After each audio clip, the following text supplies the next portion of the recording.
Bienvenidos. Qué bueno verlos de nuevo. Parece que tuvieron un buen almuerzo. Para aquellos que no pudieron comprar, aquí tenemos palomitas de maíz y naranjas. Está incluido en la inscripción. Así que vamos a continuar esta tarde con lo que comenzamos esta mañana. Vamos a ir a la página 25 de nuestras notas de estudio, página 25. Vamos a tomar una sesión completa para la primera trompeta. Ahora vamos a entrar directamente en el estudio de las trompetas. Y en la segunda sesión de esta tarde y la primera de mañana, vamos a estudiar la segunda trompeta. Así que nos va a tomar un poquito más que la primera trompeta. Pero antes de comenzar, como cada mañana y cada tarde, comenzamos con una palabra de oración. Así que oremos. Padre que estás en los cielos, nos aproximamos a tu trono confiadamente en el nombre de Jesús, sabiendo que nuestras oraciones serán combinadas con la perfecta justicia. Y pedimos que Jesús esté con nosotros y que su Santo Espíritu esté con nosotros y que nos abra tu palabra, que nos dé claridad de pensamiento, que nos dé corazones tiernos. Y Señor, ayúdanos a compartir este maravilloso mensaje con tantas personas que están confundidas y que no saben a dónde mirar. Sé con nosotros y guíanos. Oramos en el nombre precioso de Jesús. Amén. Ok, comencemos con la lectura de Apocalipsis capítulo 8 y verso 7. Apocalipsis 8, verso 7. Hay muchos símbolos en este verso. Dice que el primer ángel tocó la trompeta y hubo granizo y fuego mezclados con sangre. A propósito, este granizo no es de hielo, es granizo de fuego. ¿Ok? Como el que cayó en Egipto. Y dice granizo y fuego mezclados con sangre, que fueron lanzados sobre la tierra, y la tercera parte de los árboles se quemó, y se quemó toda la hierba verde. Así que tenemos muchos símbolos aquí. Tenemos el granizo y el fuego, la sangre, un tercio de los árboles y un tercio de la hierba verde. Así que, ¿cómo interpretamos estos símbolos? Ese es el propósito de esta lección. Bien, el uso constante de la voz pasiva en las trompetas indica que Dios permite que estas cosas pasen y a veces Dios ordena que pasen. Porque tú notarás que dice, por ejemplo, aquí, el granizo mezclado con fuego fue arrojado a la tierra. Así que, en otras palabras, Dios está permitiendo que esto pase. Y de vez en cuando, tú tienes la voz pasiva en las trompetas. Y no es coincidencia que Ellen White comenzara su libro El Gran Conflicto con el capítulo de la destrucción de Jerusalén, porque esa es, de hecho, la primera trompeta. Ahora, la Biblia nos dice que el juicio comienza ¿dónde? El juicio comienza en la casa de Dios.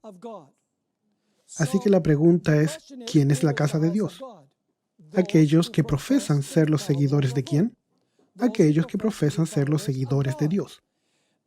Ahora, ¿a quiénes vino el Evangelio por primera vez cuando Jesús vino a la tierra?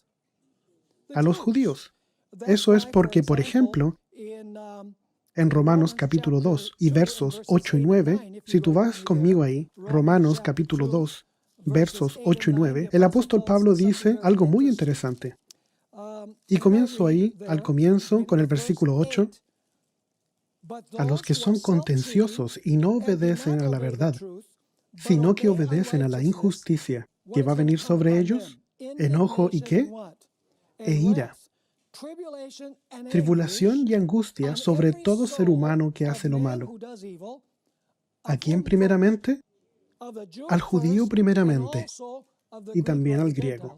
Así que, ¿por qué va a caer la indignación de Dios primero en los judíos? Porque ellos fueron los primeros en recibir ¿qué? Las bendiciones del Evangelio.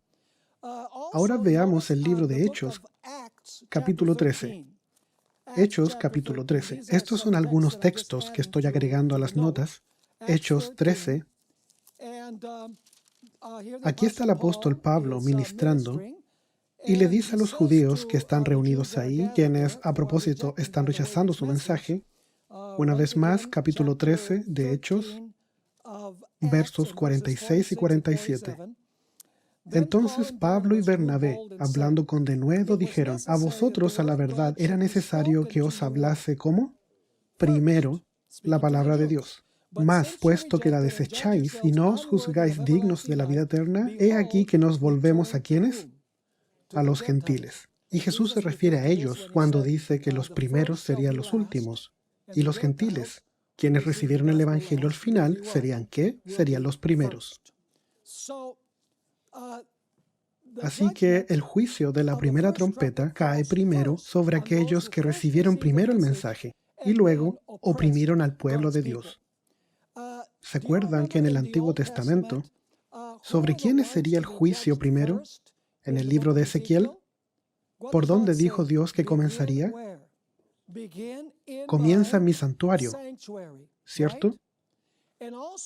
Y también recordarán que de acuerdo con Jesús, la nación judía, al rechazarlo, Dios quitó su espíritu de ellos y les derramó su ira, lo cual se manifiesta en la destrucción de Jerusalén.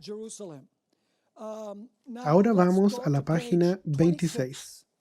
El libro de Ezequiel muestra el juicio divino en contra de Jerusalén. Esto está en el Antiguo Testamento, como arrojando el incensario. Y la consecuencia es, ¿cuál fue la consecuencia? La ciudad fue quemada ¿con qué? Con fuego.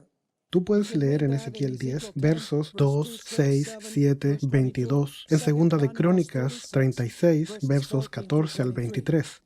La segunda destrucción de Jerusalén es paralela a la primera destrucción de Jerusalén. Y para esto, yo te recomiendo que leas el primer capítulo del libro El Gran Conflicto. Ahora, las iglesias y los sellos, ¿comienzan cuándo?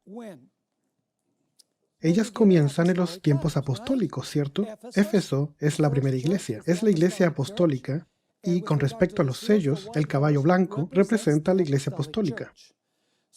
Así que cuando las trompetas deberían comenzar también, deberían también comenzar en los tiempos apostólicos. Deberían también comenzar en los tiempos apostólicos. Además, la primera iglesia debe referirse al juicio que cae sobre aquellos que primero oprimieron al pueblo de Dios. ¿Qué juicio cae sobre los opresores del pueblo de Dios en los tiempos apostólicos? Hay solo una posibilidad. ¿Y cuál es esa?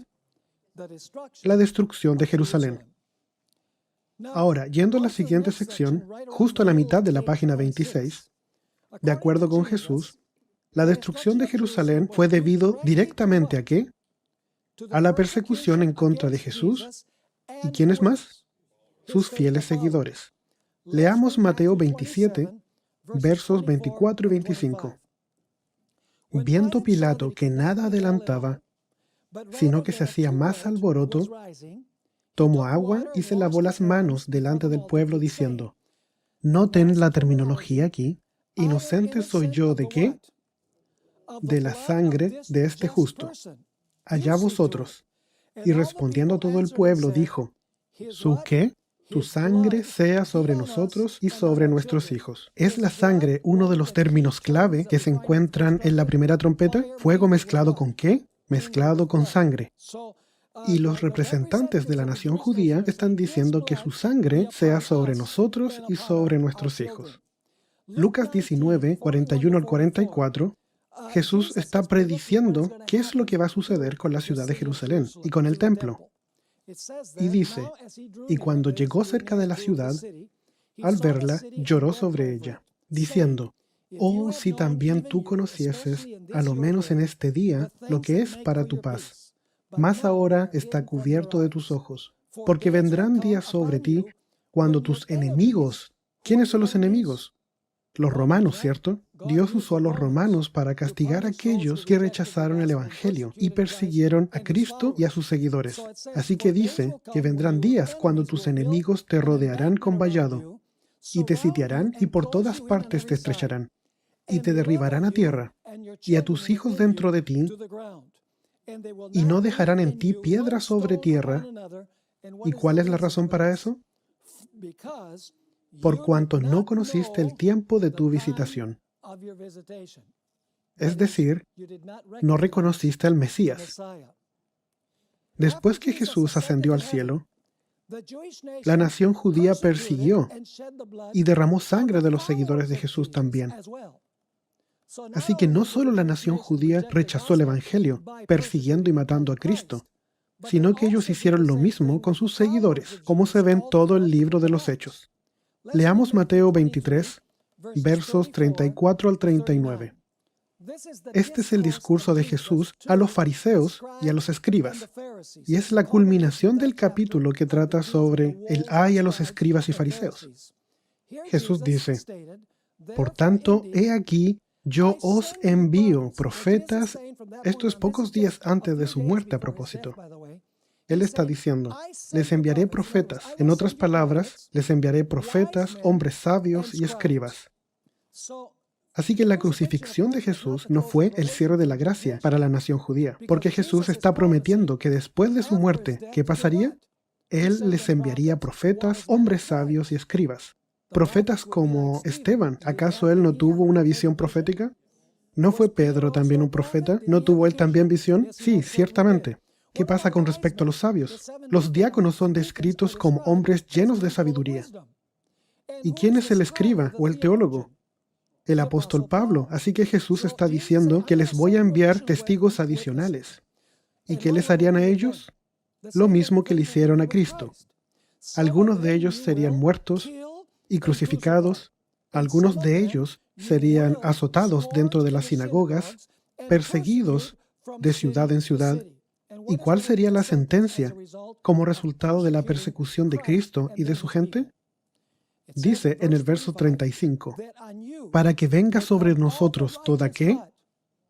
Toda sangre. ¿Ves que es uno de los símbolos en la primera trompeta? Toda la sangre justa que se ha derramado sobre la tierra, desde la sangre de Abel, el justo, hasta la sangre de Zacarías, hijo de Berequías, a quien matasteis entre el templo y el altar. De cierto os digo que todo esto vendrá sobre esta generación. ¿Están viendo la fotografía? Fuego mezclado con sangre. Ahora nota el comentario de Ellen White. Esto está en el Gran Conflicto, página 28. Casi todas las declaraciones que voy a leer de Ellen White están en este capítulo, la destrucción de Jerusalén. Nota esta declaración. La longanimidad de Dios hacia Jerusalén no hizo sino confirmar a los judíos en su terca impenitencia. Por el odio y la crueldad que manifestaron hacia los discípulos de Jesús, rechazaron el último ofrecimiento de misericordia. Dios les retiró entonces su protección y dio rienda suelta a Satanás y sus ángeles. Y la nación cayó bajo el dominio del caudillo que ella misma había elegido. A propósito, en el libro de Hechos, hay una colección de estos versículos en las notas de estudio. Cuando lees el libro de los Hechos, verás que los judíos constantemente apelaban a los romanos, líderes romanos, para perseguir a los cristianos. En otras palabras, ellos hicieron lo mismo que le hicieron a Cristo. Así que en otras palabras, Dios les dio gran luz a ellos primero, antes que a los gentiles. Ellos rechazaron esa luz persiguiendo al pueblo de Dios. Y por esa razón, ¿qué hizo Dios? Eso lo estudiamos en la lección previa. Dios les permite cosechar ¿qué? Cosechar lo que sembraron, lo cual es el juicio de la primera trompeta. Ahora revisemos el símbolo de los tercios. Tú notarás que las trompetas solo afligen tercios. Las trompetas no afligen todo, como son las plagas. No es la ira de Dios completa, sino solo parcial. Un tercio de los árboles significa que las trompetas son ¿qué? Parciales, juicios parciales y preliminares que apuntan hacia un juicio más grande en el futuro. El juicio de las trompetas caen sobre áreas geográficas limitadas y ellas presagian las plagas que caerán globalmente. Ellen White repetidamente declara que la destrucción de Jerusalén presagia la destrucción final del mundo. Ahora veamos un par de textos que usan la expresión un tercio. A propósito, la palabra tercio representa porción, no representa el 33.33%. Significa una porción. En otras palabras, estos juicios no afligen a todos ni caen en todas partes. Noten en Zacarías 13, verso 8, primero que todo, es la Reina Valera antigua, y acontecerá en toda la tierra, dice Jehová, que las dos partes serán taladas en ella y se perderán, mas la tercera quedará en ella. Así que noten, no está diciendo 2/3, que dice 2 partes serán cortadas, pero una tercera. Se entiende que la tercera parte debería quedar ahí. Ahora leamos otra versión, que es la Reina Valera de 1995. Y acontecerá en toda la tierra, dice Jehová, que 2/3 serán exterminados y se perderán, y el tercio que queda, así debe entenderse, esa tercera parte será dejada ahí.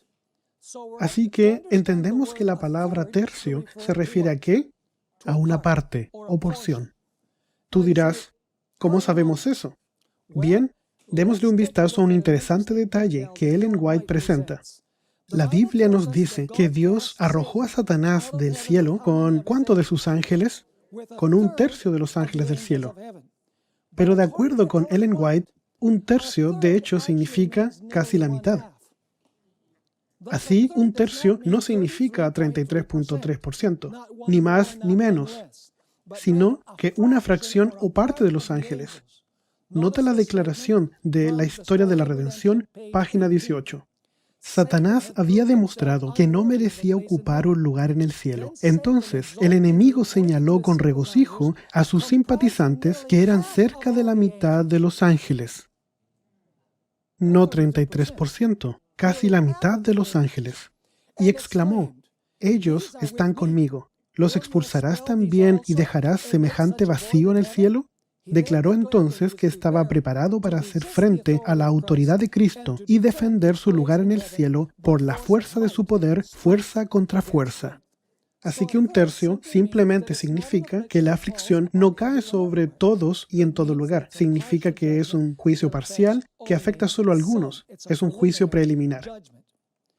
Así que 1/3 de los árboles en la primera trompeta no significa que tengamos que buscar un lugar en la tierra para quemar ahí 1/3 de los árboles, literalmente hablando. No.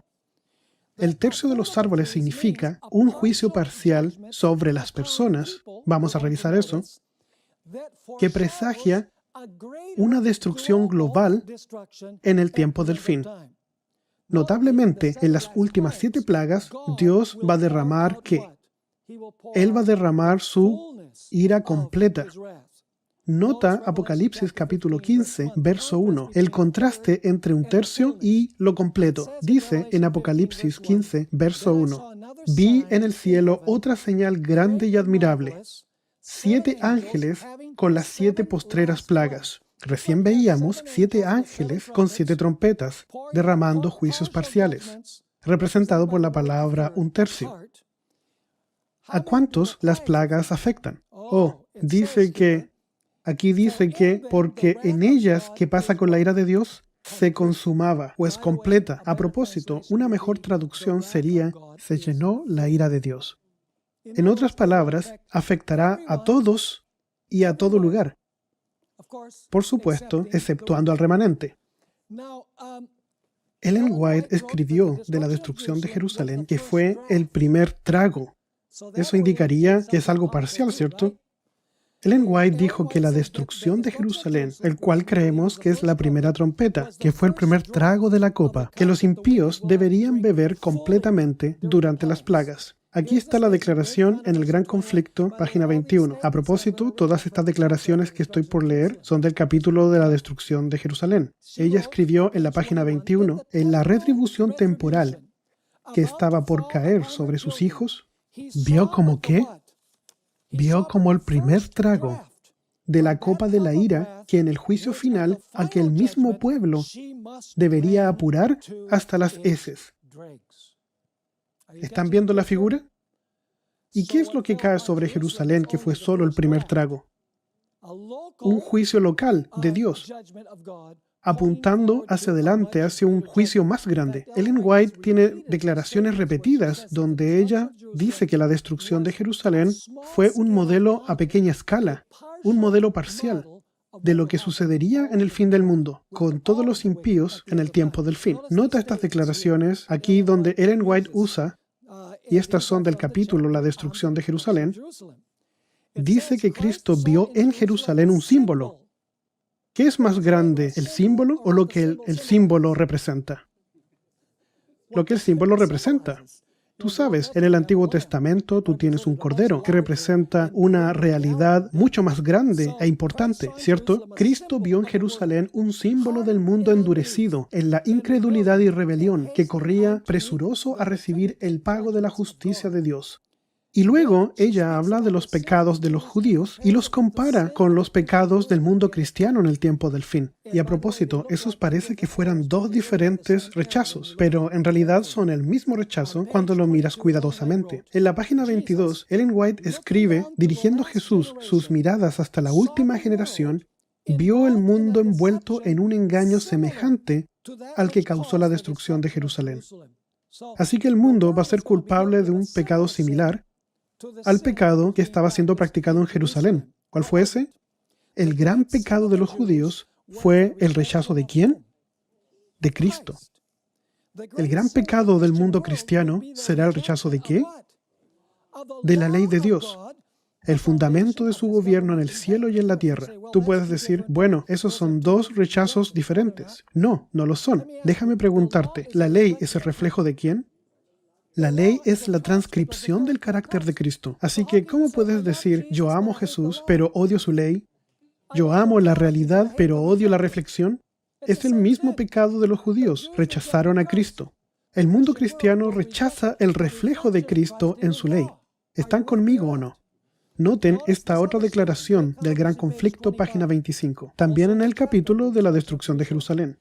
La profecía del Señor entrañaba un doble significado. Al par que anunciaba la ruina de Jerusalén, presagiaba también los horrores del gran día final. Así que el juicio que cae en Jerusalén, ¿fue un juicio total y completo que cayó en el mundo? No, fue parcial, indicado por la palabra o por la expresión un tercio, ¿cierto? Ahora nota esta otra declaración del gran conflicto, página 36 y 37. La profecía del Salvador, esto es Mateo 24, referente al juicio que iba a caer sobre Jerusalén, va a tener ¿otro qué? Otro cumplimiento. Y la terrible desolación del primero no fue más que ¿qué? Un pálido reflejo. En lo que acaeció a la ciudad escogida, podemos ver anunciada la condenación ¿de qué? Ya no es local ni parcial. La condenación del mundo que rechazó la misericordia de Dios y pisoteó su ley. Lóbregos son los anales de la humana miseria que ha conocido la tierra a través de los siglos de crímenes. Horrendas han sido las consecuencias de haber rechazado la autoridad del cielo. Pero una escena aún más sombría nos anuncia en las revelaciones de lo porvenir. La historia de lo pasado, la interminable serie de alborotos, conflictos y contiendas, toda la armadura del guerrero en el tumulto de batalla y los vestidos revolcados en sangre. ¿Qué son y qué valen en comparación con los horrores de aquel día cuando el Espíritu de Dios se aparte de todos los impíos y los deje abandonados en sus fieras pasiones y a merced de la hazaña satánica? Entonces el mundo verá como nunca los vio los resultados del gobierno de Satanás. ¿Han leído alguna vez el capítulo 1 del Gran Conflicto? Satanás estaba al control de la nación. Madres comían a sus hijos. La gente masticaba el cuero de sus cinturones y sus sandalias debido al hambre. La gente se traicionaba una a otra. Fue terrible. Y eso fue solamente el presagio de lo que sucedería globalmente en el tiempo del fin, indicado por un tercio, una porción. En otras palabras, solo una porción de la ira de Dios cayó. Ahora hablemos del simbolismo del fuego. Fuego cayendo de los cielos significa ¿qué? Un juicio de Dios en contra de la Jerusalén apóstata. ¿La Jerusalén apóstata persiguió al pueblo fiel de Dios incluso en el Antiguo Testamento? Oh sí, Jesús dice que ellos mataron a los profetas y a todos los mensajeros que se les envió. Nota Éxodo 9, 22 al 26. Esta es una de las plagas que cayeron sobre Egipto. ¿Por qué Dios envió plagas sobre Egipto? ¿Por qué? Porque estaban oprimiendo al pueblo de Dios, ¿cierto? Son los castigos de Dios. debido a la opresión del pueblo de Dios. Y dice ahí, y nota el simbolismo similar de lo que encontramos en las trompetas. En la primera trompeta, entonces Jehová dijo a Moisés, extiende tu mano hacia el cielo, para que caiga, ¿qué? Granizo. A propósito, es granizo ardiente. Si nos fijamos bien, granizo en toda la tierra de Egipto, sobre los hombres, sobre las bestias y sobre toda la hierba del campo en el país de Egipto. Moisés extendió su vara al cielo, y el Señor envió truenos. ¿Qué más? Y granizo, ¿y qué más? Fuego. ¿No son estos los símbolos que encontramos en la primera trompeta? Absolutamente. Y fuego lanzado a la tierra. Y el Señor hizo llover granizo sobre la tierra de Egipto. Así que hubo granizo y fuego mezclado con el granizo, tan grande cual nunca hubo en toda la tierra de Egipto desde que fue habitada. Aquel granizo hirió en toda la tierra de Egipto todo lo que estaba en el campo, así hombres como bestias. También destrozó el granizo toda la hierba del campo y desgajó todos los árboles del país. Solamente en la tierra de Gosén, donde estaban los hijos de Israel, no hubo granizo. ¿Cuántos cristianos fueron destruidos en la destrucción de Jerusalén? ¿Cuántos cristianos murieron? Ninguno murió, porque fueron como los hijos de Israel en Gosén. Fueron protegidos de la furia de Dios. El fuego mezclado con el granizo representa un juicio de Dios sobre la apostasía, especialmente sobre aquellos que persiguieron a su pueblo. Nota el Salmo 18, versos 12 y 13. Por el resplandor de su presencia pasaron sus nubes, granizo y carbones ardientes. Tronó en los cielos Jehová, el Altísimo dio su voz. Granizo y carbones de fuego, símbolos del juicio de Dios. Ahora, ¿estás notando el método que estamos usando aquí? Estamos permitiendo que la Biblia explique sus símbolos. No estamos tomando la bendición de Urias Smith. Él está descansando en el Señor hasta que Jesús venga. No estamos permitiendo que nadie más interprete las trompetas por nosotros. Interpretamos los símbolos a la luz de toda la Escritura y por lo tanto obtenemos toda la figura de lo que se está diciendo. Ahora, nota algo adicional, lo cual es bien interesante. Repetidamente, los últimos profetas del Antiguo Testamento, y puse solo las referencias, no pude incluirlas todas porque hubiésemos necesitado 2 volúmenes de estas notas. En todos estos textos se nos dice que los juicios de Dios sobre el Israel apóstata cayeron porque ellos abandonaron el pacto del Señor. A propósito, ¿fue la ciudad de Jerusalén quemada con fuego? ¿Lo fue? Absolutamente. Tú recordarás la parábola de Mateo 22 y verso 7, donde los mensajeros fueron enviados a invitar a los judíos a las bodas. Y ellos dijeron, no estamos interesados. Así que Él envió a los mensajeros, que es después de la muerte de Cristo. Y ellos hicieron de la misma forma. Ellos dijeron, no estamos interesados, y mataron a los mensajeros. Así que la parábola nos dice, en Mateo 22, que el rey que representa a Dios, el Padre, estaba molesto. ¿Y qué fue lo que hizo? Bien, Mateo 22, verso 7, nos dice que, ¿qué le pasó a Jerusalén? Pero cuando el rey oyó eso, estaba furioso y envió a su ejército a destruir a los asesinos. ¿Y qué fue lo que hizo? Y quemó su ciudad. ¿Fue Jerusalén castigada con fuego? Sí lo fue. ¿Fue un gran derramamiento de sangre? Vamos a ver eso en unos pocos momentos. Ahora, es de interés que justo antes de la destrucción de Jerusalén, señales y maravillas aparecieron en los cielos. Una de las señales fue la aparición de carros de fuego y hombres de guerra reunidos para la batalla. Así que sobre la ciudad hay una nube y hay un ejército marchando en las nubes. ¿Qué son estos ejércitos que están marchando en las nubes? Bien, veamos lo que Ellen White dice y luego veamos algunos textos bíblicos. El gran conflicto, página 29, aparecieron muchas señales y maravillas, como síntomas precursores ¿de qué? Del desastre y de la condenación. A la medianoche, una luz extraña brillaba sobre el templo y el altar. En las nubes, a la puesta del sol, se veían como carros y hombres de guerra que se reunían para la batalla. Les pregunto, ¿quiénes son estos carros? Los carros son los ángeles. De hecho, tú notarás en las siguientes líneas que tenemos aquí, la Biblia describe los carros de Dios como carros de ¿qué? Carros de fuego. Tú puedes leer los otros textos aquí. Así que, ¿qué estaba viendo la gente sobre Jerusalén en las nubes? Ellos veían a los ejércitos celestiales preparándose para la destrucción de la ciudad. Ellen White describe el infierno ardiente que destruye Jerusalén en el año 70. Nota la descripción que ella da. Una vez más, el énfasis es en el fuego, como en la primera trompeta. Página 34.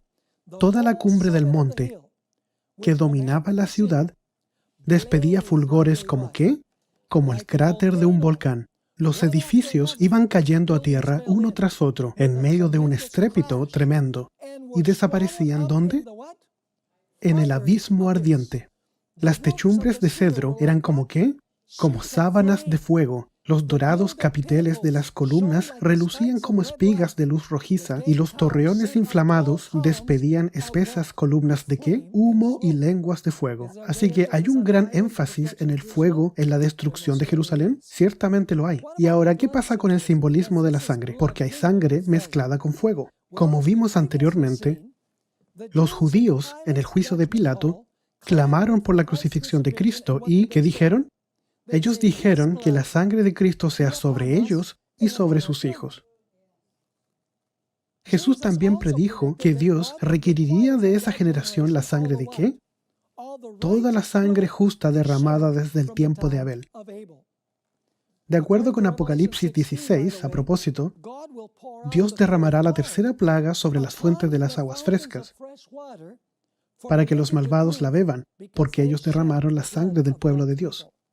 Entonces, porque la nación judía derramó la sangre de Cristo, ¿qué sucede? Por así decirlo, simbólicamente Dios les da a beber ¿qué? A beber sangre. Es un terrible juicio de Dios. De hecho, leamos Apocalipsis 16. Apocalipsis capítulo 16, con respecto a la tercera plaga, se explica aquí la razón. Las fuentes de las aguas se tornan en sangre. Apocalipsis 16 y verso 4. El tercer ángel derramó su copa sobre los ríos y sobre las fuentes de las aguas y se convirtieron ¿en qué? En sangre. ¿Dios tiene una razón moral para hacer eso? ¿Para tornar las fuentes de las aguas en sangre? Absolutamente. Y oí al ángel de las aguas que decía, justo eres tú, oh Señor, el que eres y que eras, el santo. ¿Por qué? Porque has juzgado estas cosas. Por cuanto derramaron la sangre de los santos y de los profetas, tú también les has dado a beber sangre, pues lo merecen. ¿Me están siguiendo? Ahora leamos algunas declaraciones del espíritu de profecía. En el capítulo de la destrucción de Jerusalén, de nuevo, los jefes de los bandos opuestos hacían a veces causa común para despojar y torturar a sus desgraciadas víctimas. Y otras veces esas mismas facciones peleaban unas contra otras. ¿Y qué dice? Se daban muerte sin misericordia. Ni la santidad del templo podía refrenar su ferocidad. Los fieles eran derribados al pie de los altares y el santuario era mancillado. ¿Por qué? Por los cadáveres de aquellas carnicerías.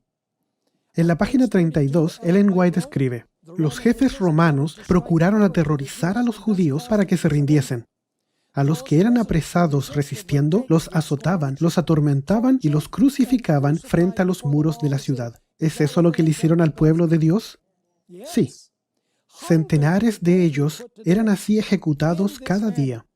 Y el horrendo proceder continuó hasta que a lo largo del valle de Josafat y en el Calvario se erigieron tantas cruces que apenas dejaban espacio para pasar entre ellas.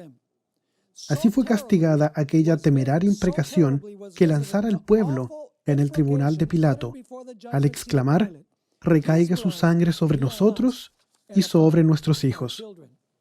Leamos unas declaraciones más.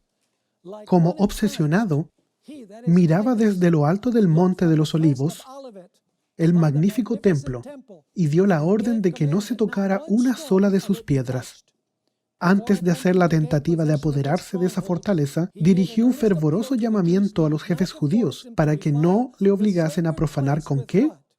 Sangre el lugar sagrado. En la página 33, Ellen White escribe, durante la lucha, un soldado romano arrojó al pórtico por una abertura un leño encendido E inmediatamente, ¿qué? Ardieron los aposentos enmaderados de cedro que rodeaban el edificio santo. Nota una vez más el fuego. Tito acudió apresuradamente, seguido por sus generales y legionarios, y ordenó a los soldados que apagasen las llamas. Sus palabras no fueron escuchadas.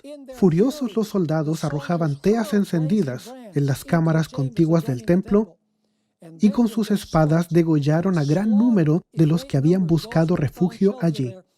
La sangre corría como agua por las gradas del templo. ¿Fuego mezclado con qué en la primera trompeta? Con sangre. Miles y miles de judíos perecieron. Por sobre el ruido de la batalla se oían voces que gritaban «Icabod», la gloria se alejó. En la página 35, Ellen White escribe, ella está citando aquí un libro de Milman. Dentro de los muros, la carnicería era aún más horrorosa que el cuadro que se contemplaba desde afuera. Hombres y mujeres, jóvenes y viejos, soldados y sacerdotes, los que peleaban y los que pedían misericordia, todos eran degollados en desordenada matanza. Superó el número de los asesinados el de los asesinos.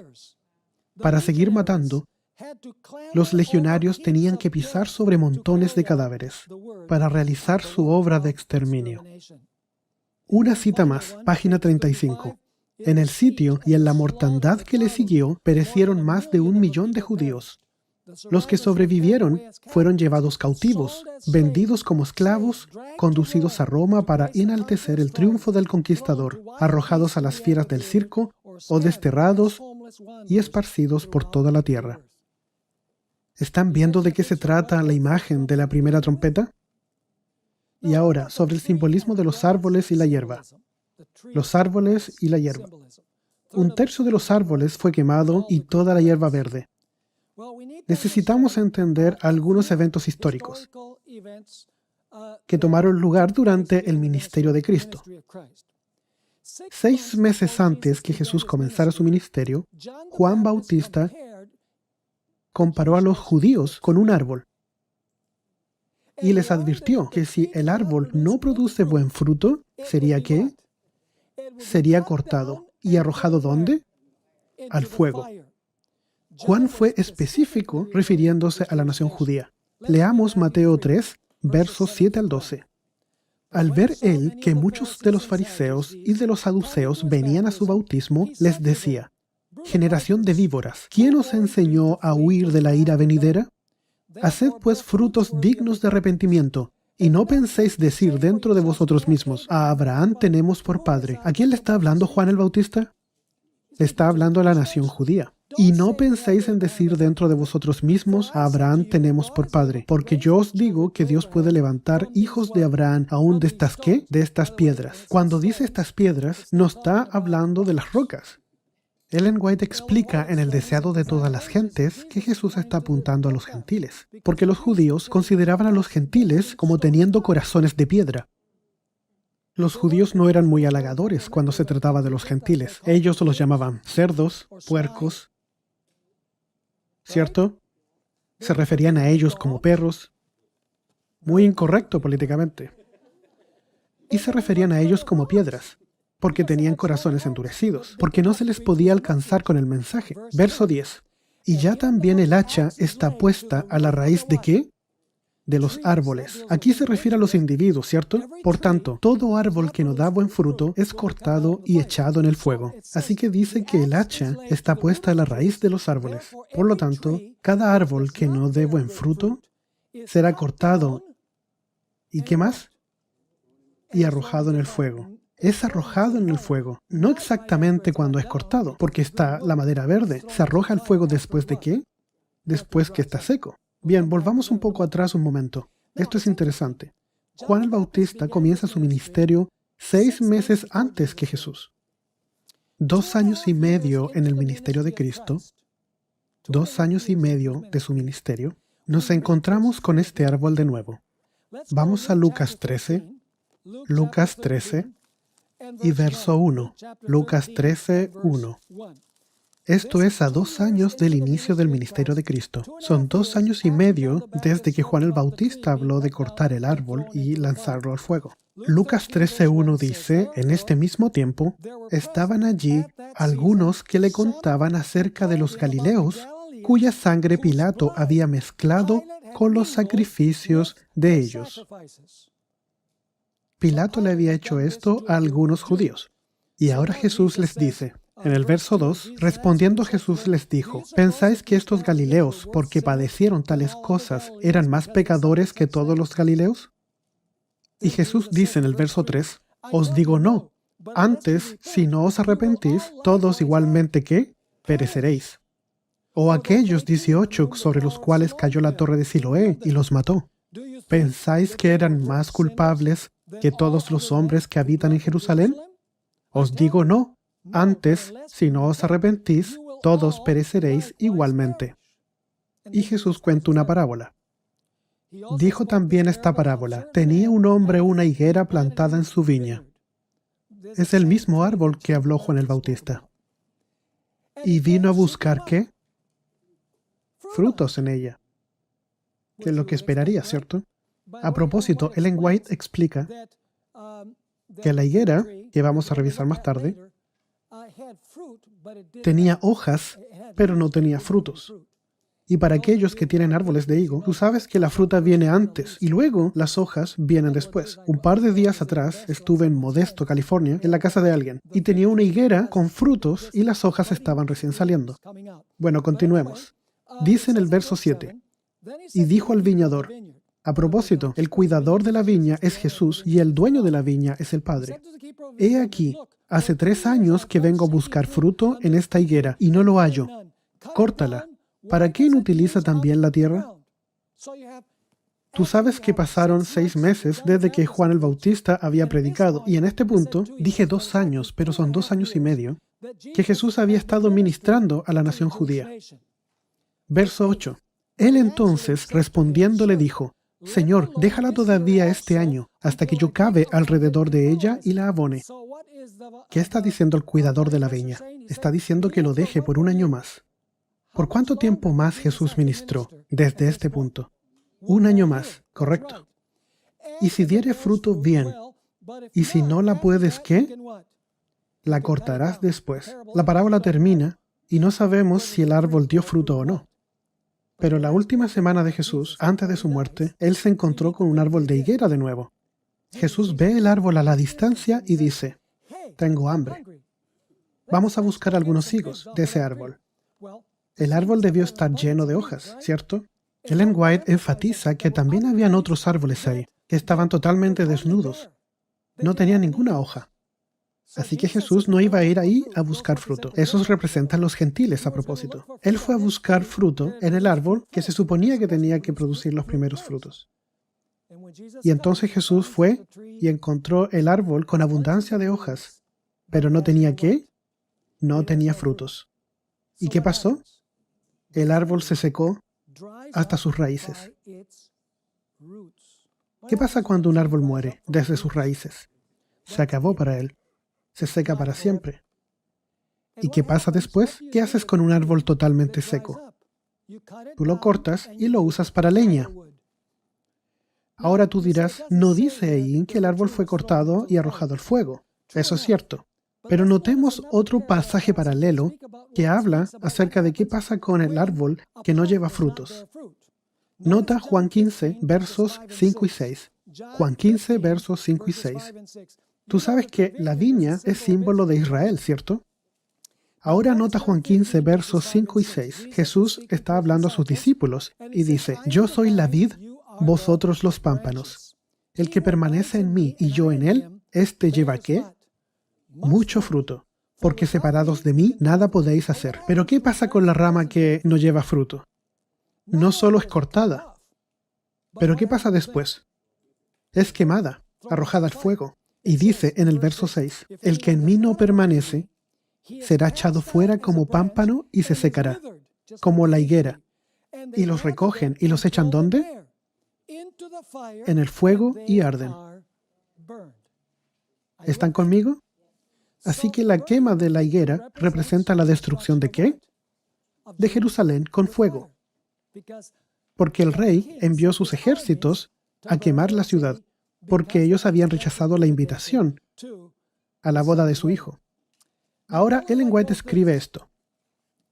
Esto se cumplió en forma espantosa en la destrucción de Jerusalén y durante 18 siglos en la condición de la nación judía, que fue como un sarmiento cortado de la vid, una rama muerta y estéril, destinada a ser juntada y ¿qué más? Quemada. De país a país, a través del mundo, de siglo a siglo, muertos y muertos en delitos y pecados. Nota ahora Lucas 23, versos 27 al 31. Y le seguía una gran multitud del pueblo, a Jesús, y de mujeres que lloraban y hacían lamentación por él.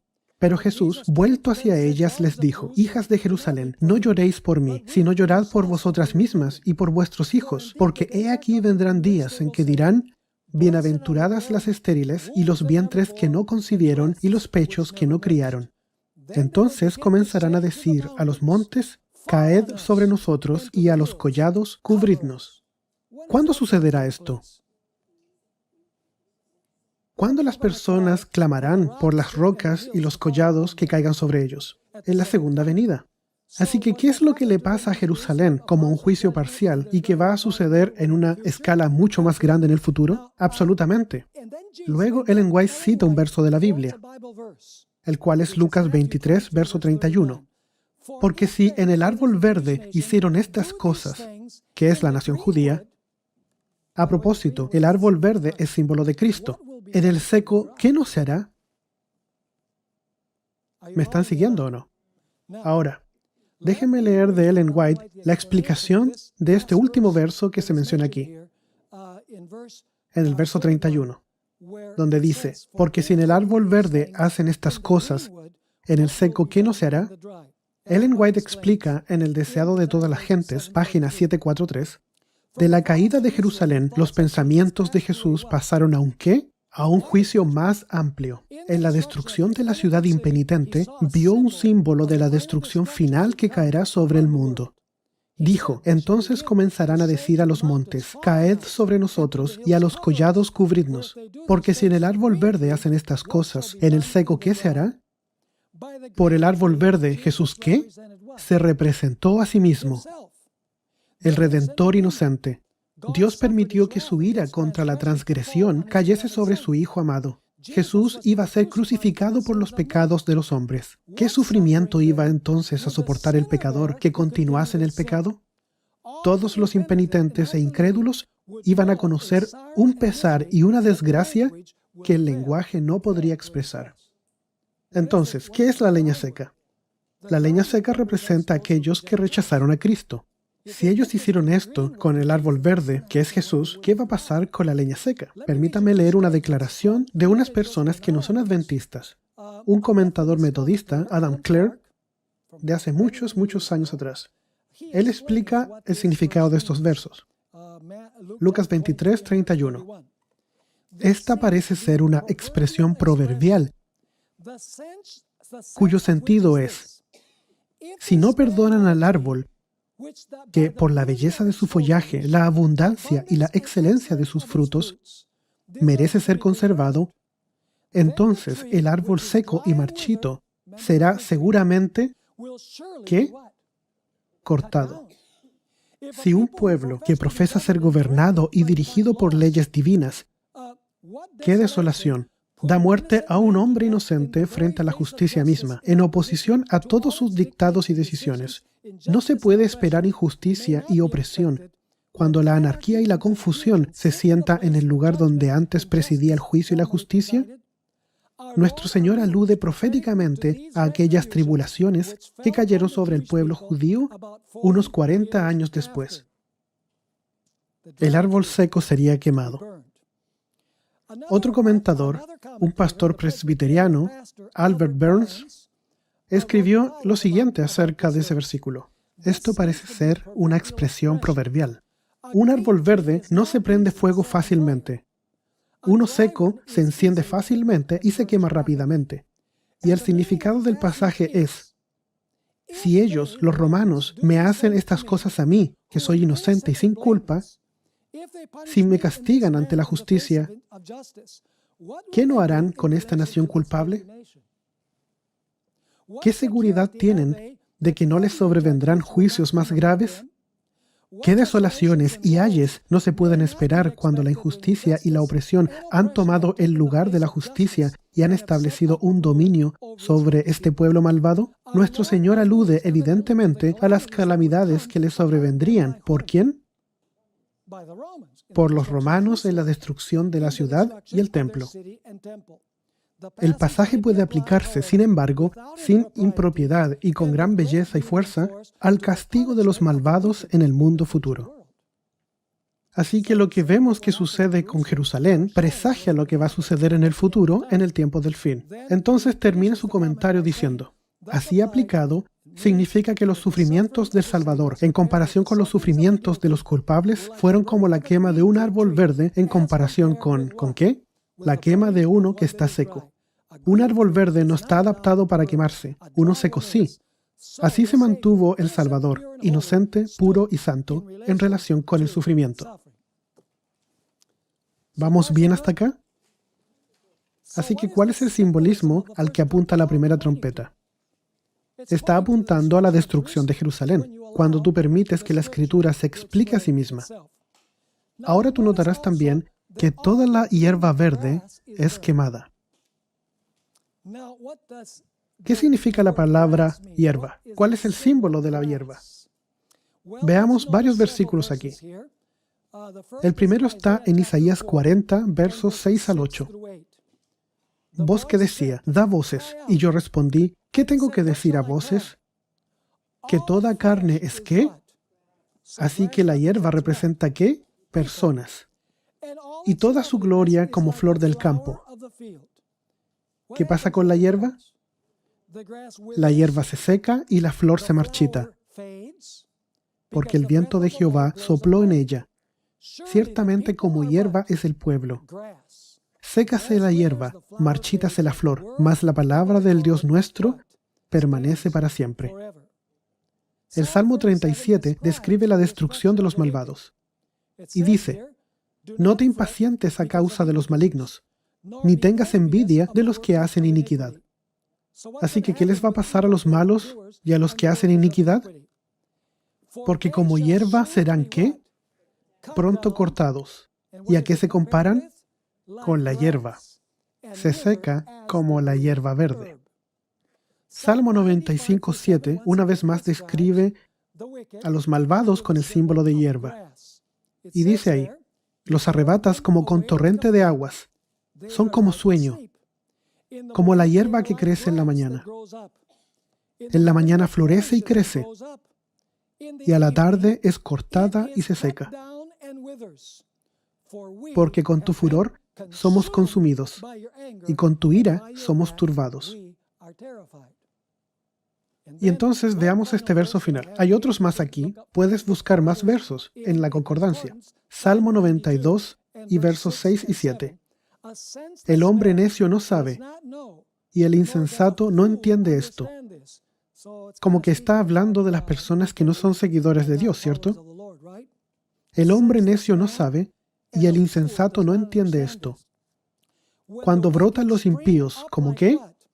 Como la hierba, y florecen todos los que hacen iniquidad.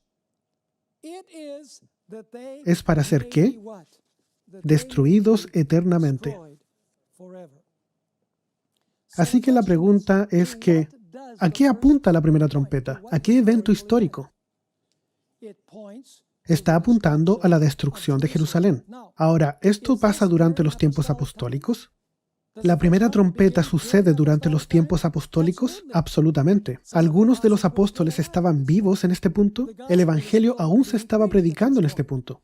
Así que la primera trompeta está en armonía con todas las series que hemos encontrado en la Escritura, con todas las series proféticas, que comienzan en los días cuando el profeta escribió. Y por supuesto, Juan escribió a mediados de los años 90. Así que esto sucede, tú sabes. Esta es la descripción de lo que pasa con Jerusalén.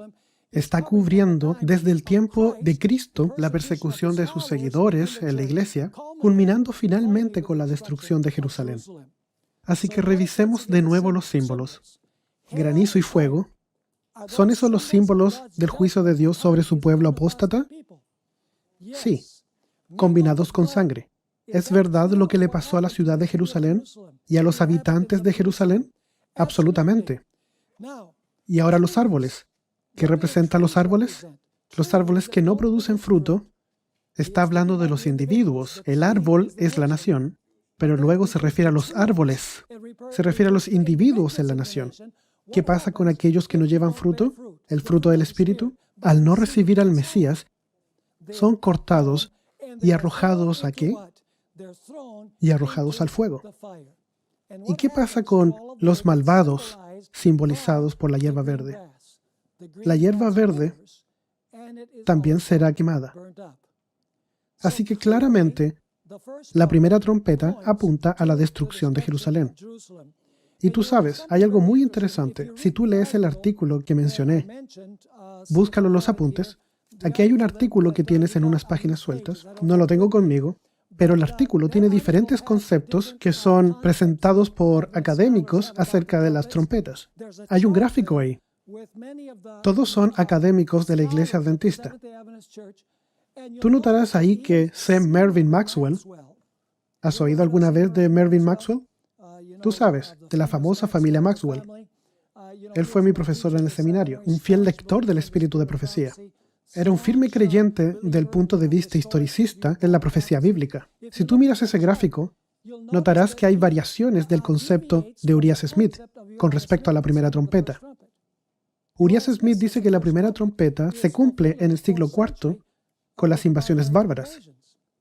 Pero sí, Mervyn Maxwell, junto con otros, dice que no. Esta trompeta, la primera trompeta, representa la destrucción de Jerusalén por los romanos.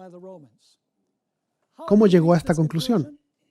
Simplemente permitiendo que la Biblia se interprete a sí misma y tomando lo que Ellen White dice en el espíritu de profecía en conjunto con la Biblia, en amplificación de lo que la Biblia ya ha dicho. Así que la primera trompeta trata sobre la destrucción de Jerusalén. Porque Jerusalén había hecho ¿qué? Con el pueblo de Dios. Primero que todo, clamó por la sangre de Cristo. Que su sangre caiga sobre nosotros y sobre nuestros hijos. Jesús dijo que toda la sangre justa caería sobre la nación y que como resultado, la nación sería quemada con fuego. La sangre fue derramada y la hierba verde, aquellos que eran malvados en la ciudad, fueron destruidos. Y los árboles que no llevan fruto son cortados y son quemados en el fuego. Así que espero que hayas tenido un mejor entendimiento de la primera trompeta, lo cual es el punto inicial de las 7 trompetas. Tú sabes, si no tienes un punto de partida, es difícil saber a dónde vamos. Ahora, en nuestro próximo estudio juntos, vamos a ver la segunda trompeta, que de hecho trata sobre las invasiones bárbaras y la caída del Imperio Romano que oprimía al pueblo de Dios.